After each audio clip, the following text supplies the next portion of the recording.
Let's say you know how much you want to Roth convert each year in retirement. Let's say you know the reasons why you want to perform that Roth conversion strategy and why it makes sense for your situation.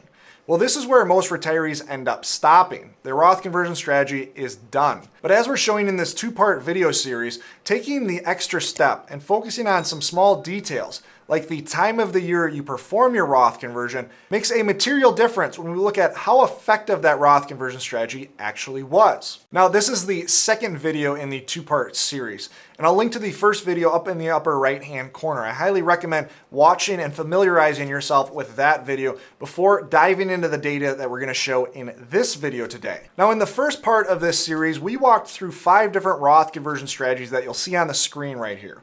And just to lay the foundation, the question that we're asking here is, let's say we know we want to perform a $100,000 conversion in a given year. What is the best time of the year to perform that Roth conversion? And what we see is there are different outcomes based on that timing strategy. And if we look at each of these timing strategies and we test them historically, this is what you'll see as a summary. Now we're looking at converting from US stocks, and we're looking at data going all the way back to 1927. And what you'll see is if we're looking at an 8-year time frame, the drawdown-based strategy wins quite handily. And on the opposite side of the graph, we see that the end-of-year Roth conversion strategy loses quite handily and quite consistently. And again, this is an important point to drive home and why I created this series in the first place. The end-of-the-year conversion strategy is by far the most popular. It's what I see on an ongoing basis from most retirees. But this is consistently the worst strategy, as you'll see both in this video as well as what you saw in the last video. Now, anytime you just show one graph with one set of variables, it can lead to the question of maybe this is just a little bit of data mining. Maybe it just so happens that one strategy wins out with one set of expectations or variables, and if you change up those variables, we start to see some variation. For instance, some viewers in the first video asked, what happens if we're not invested in US stocks? What happens if we have more of a balanced type investment strategy or even a safer type of investment strategy? And no, the investment does matter. For instance, let's say that we look at more of a balanced strategy. And what we'll see here is the drawdown-based strategy still wins. But now after we've lowered the volatility slightly, know that the second best strategy ends up being the start of the year strategy. Before, when we showed that previous graph, it was actually the fourth best strategy. Now, we still see here that the end of the year Roth conversion timing strategy still consistently loses. And we'll see that once again when we look at the graph on the right-hand side of the screen as well. Now, with this, we're looking at a 100% bond portfolio. And so understand with a 100% bond portfolio, what we've done relative to the other two portfolios we've looked at thus far is we've lowered the volatility. And if we lower the volatility, we should expect more consistent growth. And so because of that, now we start to see that the start of the year strategy wins. Now the drawdown-based strategy is close behind the start of the year strategy, but the start of the year strategy wins. And if you think about this, this really isn't that surprising. The drawdown-based strategy is really an opportunistic strategy. It's taking advantage of market volatility. And when we look at bonds, we just don't see that level of volatility. And so this is a key takeaway. The underlying investment does matter when you're figuring out the best conversion timing strategy for your situation.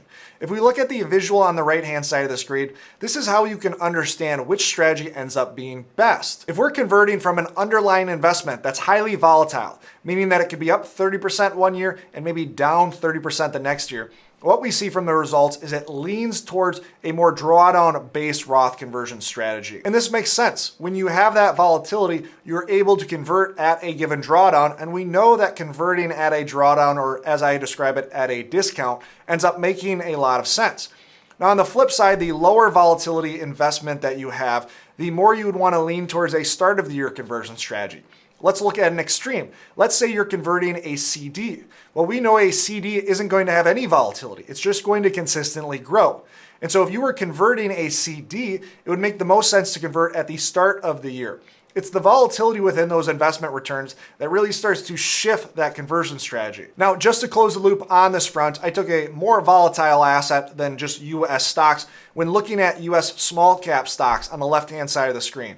And again, not surprisingly, and backing up the conclusion that we've already discussed, the more volatile the asset, like small caps, are more volatile than the broad stock market. You see that the drawdown method wins that much more handily than it previously had. And so understanding the underlying investment and how that can change your Roth conversion timing strategy is an important variable to consider. Next, what I want to do is talk through whether the Roth conversion time frame matters. And if you just look at the results, it seems to matter quite a bit. For instance, across the board, almost regardless of the underlying investment, if you look at a shorter time frame, like converting for less than 3 years, you'll start to see that on average, the start of the year conversion wins. Anything over that point, again, consistently, you tend to see the drawdown-based strategy win. Again, this makes sense if we think about it, but it requires a little bit of nuance if we want to work through the actual data that we see here. For instance, does this mean if you're only performing conversions for 1 to 3 years that you should be performing a start of the year conversion? Maybe, but it depends on your goals. I think we can start diving into the nuance by looking at an extreme scenario. Let's say we were only going to perform a conversion for 1 year. So looking at the 1 year time frame.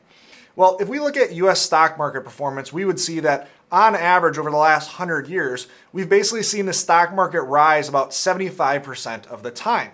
And so it would make sense that a start of the year conversion should win quite handily because 75% of the time when the market rises, you would have been better off performing a start of the year conversion. But the problem here is this is a very volatile outcome. The reason that on average, the start of the year strategy wins when you're looking at smaller time frames is because there are more years where you see a positive outcome because of the market rising 75% of the time. But when the start of the year strategy doesn't win, you end up risking quite a bit and it ends up being the worst strategy in those scenarios. An example of this would be 2008. For instance, in 2008, the market lost about 38% during that given calendar year. Well, a start of the year conversion would mean that that $100,000 conversion that you performed in that given year would have lost almost 40% and ended up being by far the worst strategy in that year.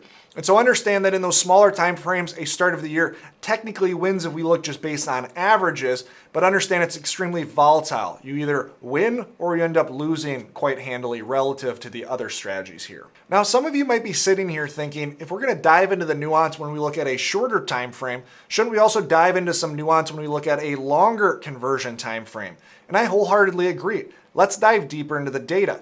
But know that when we start to look at a longer time frame underneath these timing strategies, the data starts to smooth out. We're not just betting on 1 year's worth of performance, we're now looking at multiple years, and so the data ends up smoothing out a little bit more. For instance, on the screen I have a Roth conversion timeline of 5 years, and I'm showing not only the win rate of each strategy, but also the 25th, 50th, and 75th percentile. And the reason these percentiles are important is because we saw one particular strategy that heavily won in one given percentile, what we would see is that it's probably raising the average, and it ends up being a very volatile strategy, like we showed with the start of the year strategy if we're only looking at a 1 year time frame. Ideally, what we want to see is we want to see a strategy that consistently wins, but when it loses, it doesn't lose by that much. And so it's still consistently near the top or close to the best strategy.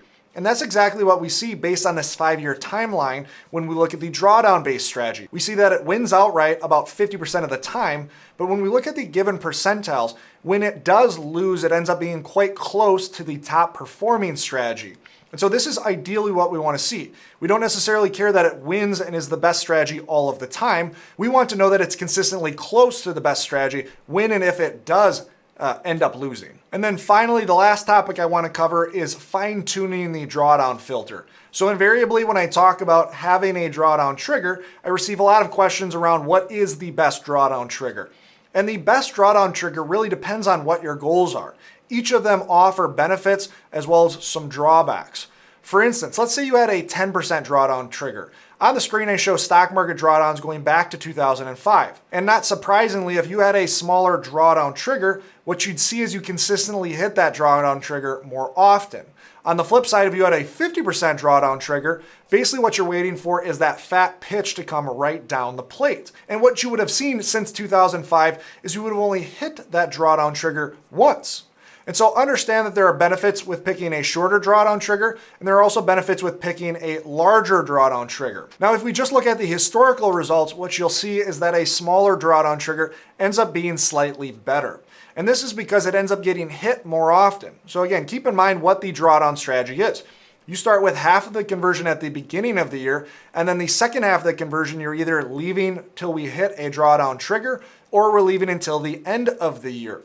And so what happens is if you leave a very large drawdown trigger, meaning that if you need the market to draw down 40 or 50%, you're oftentimes going to end up reverting to that split strategy. On the flip side, if you take a smaller drawdown trigger, you'll end up consistently hitting it, which essentially means you're performing those conversions more consistently at a discount. Now, the downside to something like this is you might perform a conversion at a 10% drawdown, and it might draw down further, down to 30, 40, or 50%.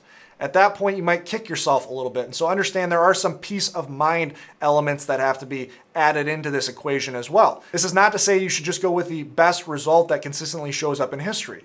You should also think about the softer side of this conversion strategy as well. To wrap up this video, I want to talk through a common objection that we received after recording the first video in this series. Now, a lot of people in the comments were saying something along the lines of the growth that you're missing out on in the Roth is still happening in the IRA. So the value of these timing strategies is greatly inflated. And that's not the case at all. I never claimed that we are creating growth out of thin air with any of these strategies. But the whole point of a Roth conversion strategy is we are trying to get the most inside of that Roth for the lowest tax cost, period, across the board. And so, for instance, if we were performing $100,000 conversions for 5 years, we would be performing $500,000 in conversions.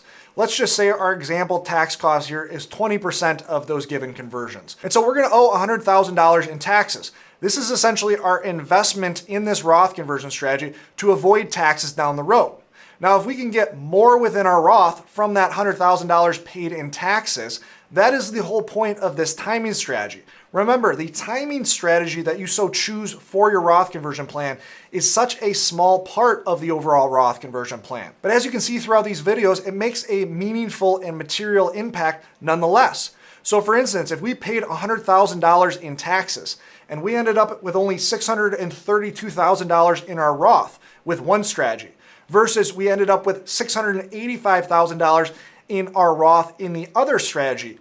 That is the whole point of what the benefit for Roth conversion timing leads to. We get 8.5% more on average inside of our Roth with the best strategy versus the worst strategy. That is the whole point of these two videos. We got more out of the taxes that we paid by something as small as just picking the time of the year that we perform that Roth conversion. And within this hypothetical example that I'm showing on the screen right now, that ends up saving you a minimum of $10,000 in taxes. And again, for what? What did it cost us?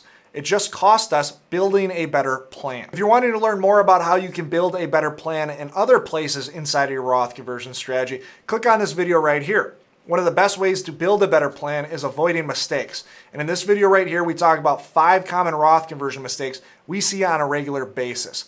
Thanks for watching, and always remember, you don't need more money, you need a better plan.